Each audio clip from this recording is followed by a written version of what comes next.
I'm going to have to turn this video around real quick because the situation at Warner Brothers is changing daily.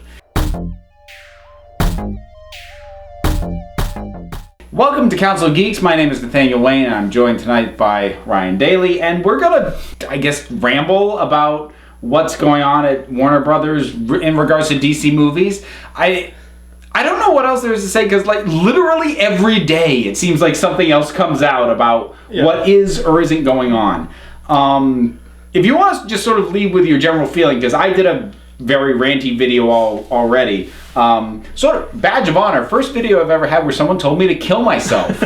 So, hey. The point of your video is basically that they should just stop. Quit. At this point, I don't think they can right the ship. I think they need to blow up the ship and build a new one. I am completely there. I think I was there maybe after Man of Steel. Of course, I had stronger feelings about that movie than you did, or specifically more negative feelings. Yeah, I mean, I said as much after Batman vs. Superman. Even if they do another Superman solo movie or a solo Batman movie with Ben Affleck, who I agree was not the problem with Batman vs. Superman, I don't want to spend time with this Batman anymore. I wasn't looking forward to seeing another 2.5 hour movie with this particular version of Batman. For the longest time, it seemed just inevitable that it was going to be directed by Ben Affleck, who was having story control. He was co-drafting the story with Geoff Johns. I have to wonder if he felt bullied into the director's chair either by Warner Brothers or by the fans who wouldn't let it go, because honestly, he spent the better part of a year and a half not confirming that he was directing that thing. True. He seemed to really be going out of his way to not commit to the fact that he was directing that thing. And then he finally did, and then only months later bailed that position. Before he was even cast as Batman, it was rumored for like a week that he was in talks to direct Batman vs. Superman before they officially gave it to Zack Snyder. And he was like, no, it wasn't going to happen. And then a week later, they're like, okay, so the meetings were about him being cast as Batman. So yeah, I mean, I do think there was a folks where the fans wanted it to happen. Maybe he did feel pressured into it. And he sort of famously, it's become a meme now, where he said, I will only direct it if the script is good.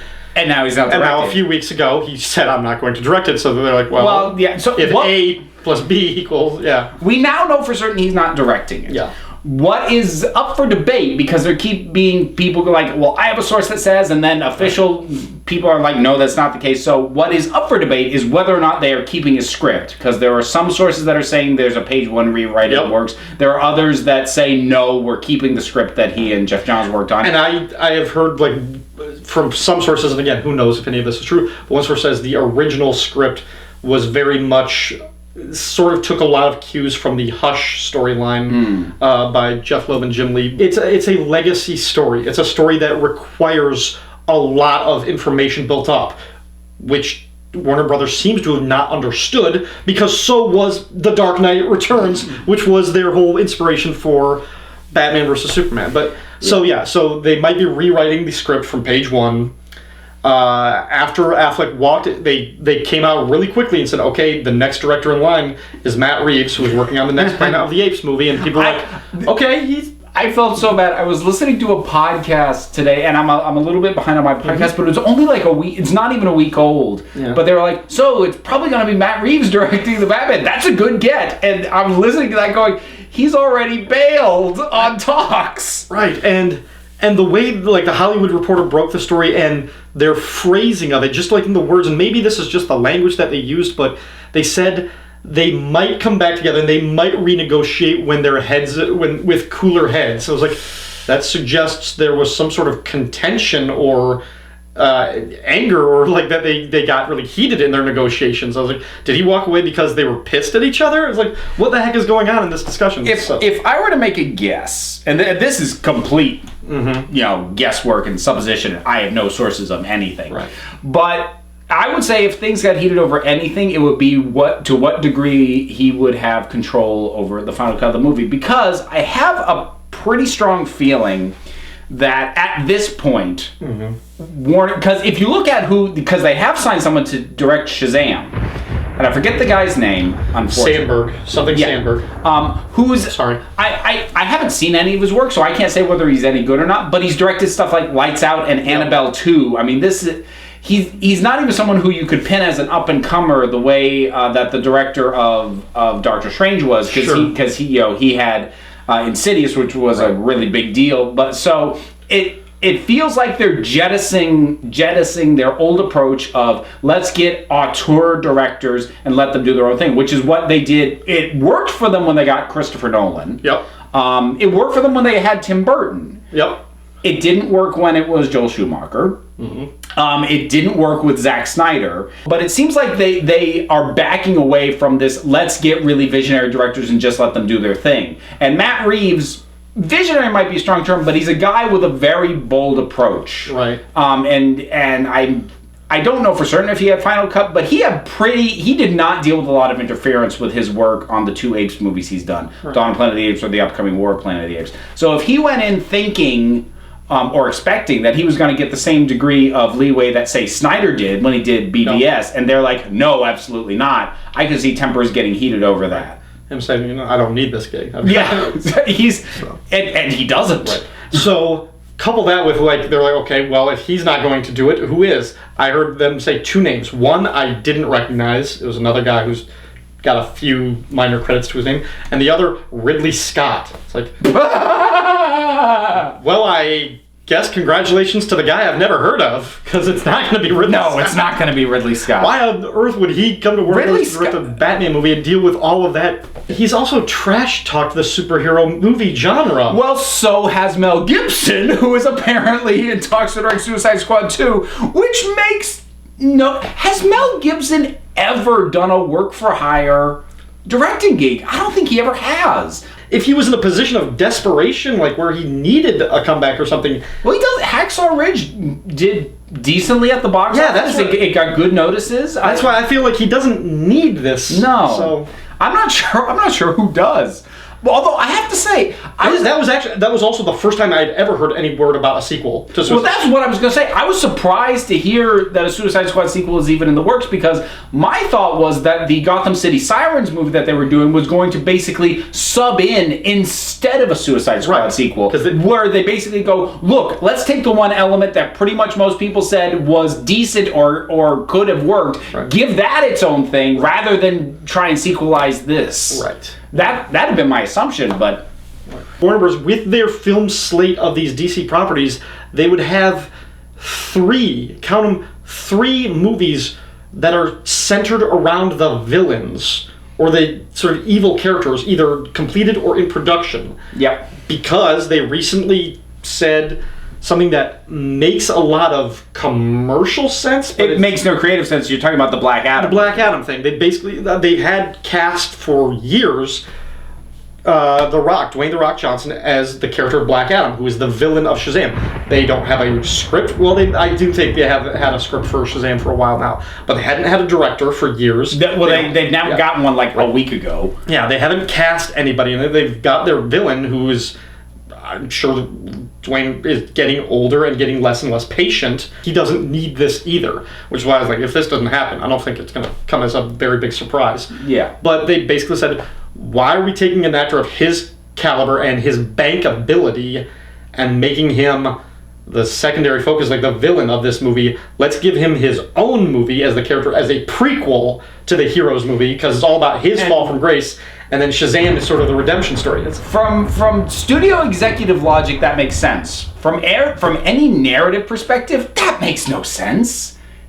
Because even if you try and go anti-hero with him, if he is in fact the hero of that first movie, you're either going to end up with a very compromised first movie because he has to end up bad by the end of it, or you're going to kneecap your second movie where the guy who you rooted for in the last one, suddenly you've got some new guy who you've never seen before taking him on, and you're expected to be on their side now? What? Some people have hope for Wonder Woman. I don't.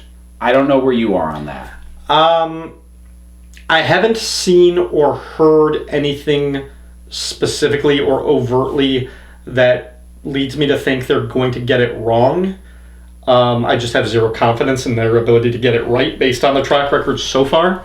If it bombs, it's just going to expedite the process of kill this thing, put this thing out of its misery, restart. That's why I'm rooting against it, because I love Wonder Woman. Right. But I figure there's no way Wonder Woman can be great. And if it's not going to be great, I would rather it just tank and speed this process along. And the reason I figure it can't be great is because, regardless of anything else, they were pretty much done filming by the time BVS. It's a spin-off of that world. It was that vision. It was conceived, filmed. Now they may be trying to fix it in editing. Lord knows that certainly worked for Suicide Squad. But it was conceived when they thought the Snyder vision was what they wanted and what the fans wanted for the universe. The two that were scheduled to come out next year are, as you said, Aquaman, which seems to be chugging along. That one seems to be fine. There hasn't been any controversy about that one. And I have to wonder if that's going to be this thing's last shot. It might. Now, the one that was supposed to come before that was the Flash. There's no way that's happening. Okay, let's go through the history of this. Oh boy. So, originally, way back when, Lord and Miller, the Lego Batman, or not Lego Batman, but the Lego movie guys, were brought in to be the runners of this, to bring the story together, possibly to direct and everything like that. Yeah. They were too busy to direct, but they wrote the script. Right. They brought in Seth Grahame-Smith, something along those lines. Which was an odd choice because he hasn't directed yet. No, he hasn't directed anything. He's a writer. Right. He wrote the script with the agreement that he could direct it as well, and then he was taken off. Yeah. And they brought in a new director, whose name escapes me for the moment, but to work with that script. A few months ago, that director leaves, citing creative differences with the studio and that they couldn't get along, they couldn't agree on a shared vision. So he left. So they've now lost at least two directors, if you don't count Lord and Miller. Yeah, who were never officially signed, but I think there had been a hope that they would. Right. And most recently, we heard that they've hired somebody else to do a page one rewrite of the script for The Flash. Yeah. So Seth Grahame-Smith or whatever, his script. So whoever, this is the third writer on the project, and eventually we might get a third director on the project. If it happens, I don't think, they would have to make a movie with the production value of a Flash movie. And think of all the visuals. It's not going to come out in 2018. I think the only reason they haven't moved the release date is because they want to be able to put it somewhere else. They don't want to just say, it's not this date, but we don't know when it is. I think they want to go, no, it's moved to X date, but they don't know when they can move it to yet. I think that's the only reason they haven't officially canceled that March 2018 release date. Right. And I think at that point, if Warner Brothers and Justice League, I'm not going to say tank, because I think much like from any actual numbers perspective, BVS didn't tank, Suicide Squad didn't tank. No. But they underperformed. BVS definitely underperformed. I don't know what the expectation was on Suicide Squad as far as it being embraced by critics and the fans. It definitely failed on that measure. I think after Deadpool and the hype from the original trailers and teasers for Suicide Squad, the hopes were higher. think that might have inflated their hopes right before the release. BVS definitely underperformed because it didn't even make $1 billion, and that should have been $1.5 billion movie. Easy. Yeah. That should have been a slam dunk. So if Wonder Woman and Justice League both underperform, Aquaman, I figure, will still happen because it'll be too far along. But at that point, I think if those two underperform, that'll be the last one, because even if that one is a home run, they're still going to dismantle this universe by that point. They'll have made the decision. Ultimately, I would be okay with that. Like I've said, I'm not championing these movies because they're giving me versions of these characters that I don't want to spend time with. And I also don't need to see them because I've got other avenues to see these characters or other comic book movies that I can rely on. Let's get creative. Okay. We've done our sort of, we think this thing should be put out of its misery. Yeah. What should they do then? What should Warner Brothers do? Okay. There's a part of me that wants the Flash movie to morph into a not literally do Flashpoint, but use Flash as a means to reboot the universe. Whoa. And use that movie to do it. And I kind of smile at that idea now. Now again, I want to emphasize, I'm not saying actually adapt the Flashpoint story, because that's even darker than what they're already doing, and we don't need that. But use it to basically create a new film universe. Yeah, use that concept of the Flash running so fast that he creates a temporal boom that it throws everything else, and we get a new universe that way. And I think what that would enable them to do, if they actually did it, would be to reboot this thing much faster. Because if they don't reboot it in universe, the question becomes, how long do we have to wait that people will be willing to let us try again? And I don't know the answer to that. I mean, my default thought is minimum 3 years. Using Flash to reboot the universe in continuity would enable them to keep cranking out at a 2-a-year pace. That's true. And the reason why I'll never be in charge of a studio is because I wouldn't do that. I would actually wait and give it time to settle and be forgotten. And that's why I don't make those decisions. What I would do is I would actually split and go take the DC Entertainment properties that they own and go in 2 wildly different directions. I would focus on more adult-oriented Vertigo-style things. I would give, like, before getting to Guillermo del Toro's Justice League Dark or Dark Universe thing, before you bring in all those characters, do those one at a time. Take another shot at a Swamp Thing movie. Oh, yeah. You could do a legit Swamp Thing movie with a John Constantine cameo. Who wouldn't love that? Well, yeah, and then you could you could then see Constantine for his own movie. Right. You could do a Spectre type of thing like that. You could bring in some of those characters, a demon, all those things, but do those slowly. Build up the Vertigo. Like, we haven't heard about this for years, but Joseph Gordon-Levitt was working on the Sandman for a long time. He's off that. I mean, he's been off that. But there's been talk of a Sandman movie forever. So try something like that. Going in the other direction, more kid-friendly, even animation projects besides just the Lego movies. I still think Captain Marvel, not the Marvel one, but Shazam. Yeah, I think that would be a great kids movie, a great animated movie, because at its heart, it's a little kid's wish fulfillment to become Superman. But you can distinguish it from Superman, who would be your main live-action hero, by making it a little bit different, by making the focus and the emotional core of the movie, which it should be, is on Billy. It's this kid who is orphaned, who is left alone, who needs help, and at the point where he's lowest, he says the magic word and he gets these powers, and you get the learning curve. That could be it could be just classical animation, it could be Pixar style or 3D or something like that. But I think if you take the tone of Big Hero 6 and that type of tone and put it on a Shazam type of character, I think wonderful. That would also require some serious restructuring if they were to do that, because it would basically mean the death of DC animation as it currently exists, which normally I would be pulling against, but at this point You've seen enough bad ones in a row. Yes. Yeah. There have been a couple of good ones, even amongst the bad ones, but at this point, going by the last 3 or 4 years, the bad ones outnumber the good ones at this point. When they're bad, they're really bad. So much of the ones that they've been doing, at least the last couple ones that I've seen, are just straight adaptations. And I don't feel like they're pumping enough creative or like original spark. Well, that's the thing. The few that have been good were the ones that were the most original. Gods and Monsters, Return of the Cape Crusaders, even Assault on Arkham took a lot of cues from things, but was not directly adapting anything. Right. And it's all their ones based off the New 52 are absolute slogs. Yeah. Except for Bad Blood, but that one was just nuts. Thinking about the Batman, if they were doing a page 1 rewrite of a Batman movie. Stop playing to this idea of we have one vision of Batman and embrace the fact that Batman belongs to everybody and everybody has their preferred Batman. I would make an anthology movie with Batman. I would make it sort of like a 4 rooms or type of thing where you got 3 different 45-minute Batman stories. Because at his heart, he is a detective character. And you think about like mystery TV shows. They're all about an hour without commercials, 45 minutes, perfect time for a little mystery.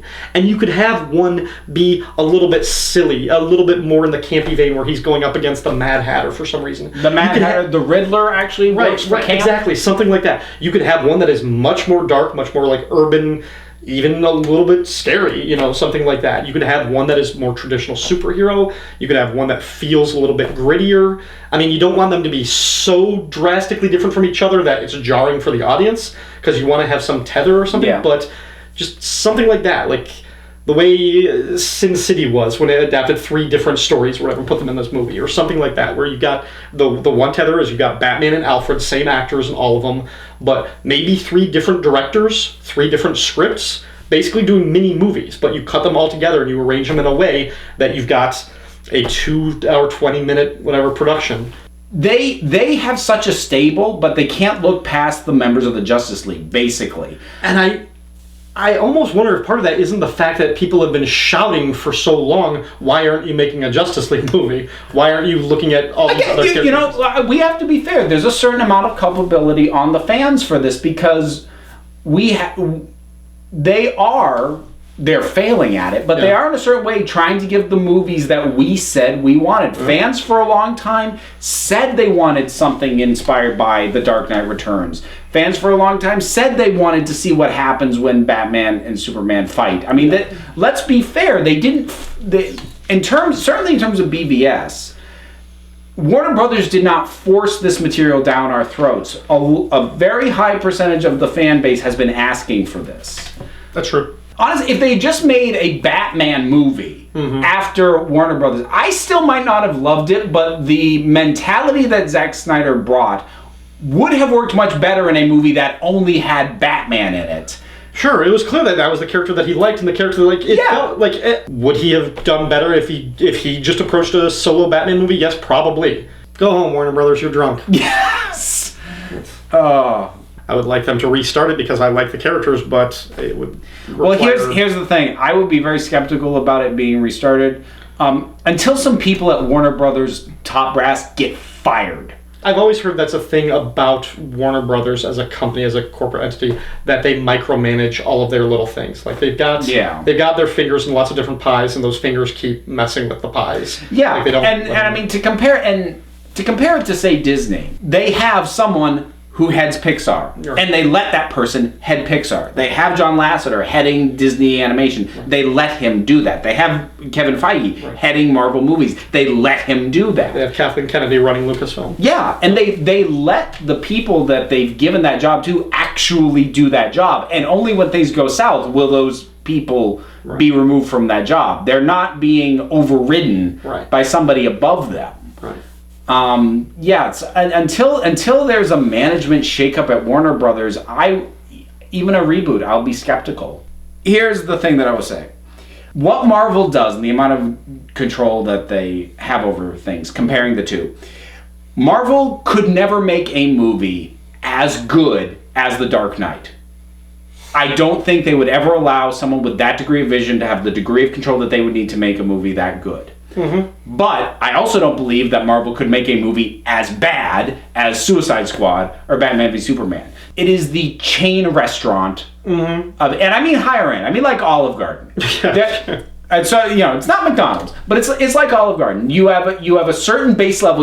It won't be bad. It's not going to blow my mind the way going down to some obscure little restaurant I've never heard of will, but you're also not going to get food poisoning, which that obscure restaurant you've never heard of might well poison you.